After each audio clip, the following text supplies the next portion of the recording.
On a humid July morning in 1996, construction workers in Knoxville, Tennessee, spotted a man lying in an empty lot near a motel. He wasn't robbed. In fact, cash in US, Canadian, and German currency was scattered around him, thousands of dollars untouched. No wallet, no ID, no obvious reason he should be there at all.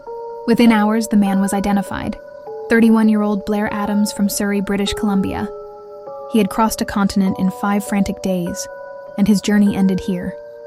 5 days earlier, Blair abruptly withdrew most of his savings, emptied his safe deposit box, and told people close to him that he felt hunted. He bought a one-way plane ticket overseas, then didn't board. Instead, he zigzagged.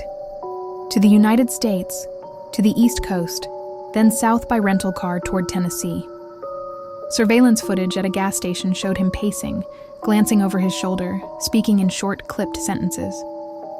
At a motel, he paid for a room, then never used the bed. He kept returning to the lobby, hands trembling, as if waiting for someone who was already there.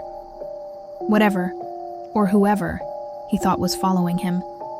Blair seemed certain it was close, and closing in. By dawn, his rental car was found abandoned nearby with the keys missing. In the lot, investigators noted details that raised more questions than answers. There were no defensive wounds consistent with a prolonged fight, no evidence of drugs or alcohol. The cash around his body suggested this wasn't a robbery gone wrong. His travel choices made even less sense. Crossing borders, reversing plans, buying tickets and changing directions without warning. He told at least one person he feared for his life, but never said by whom. If he was fleeing a real threat, how did it find him so quickly in a city where he knew no one? And if the threat was only in his mind, who or what ended his life? Detectives traced Blair's route mile by mile, interviewed clerks, mechanics, drivers. Tips trickled in and dried up.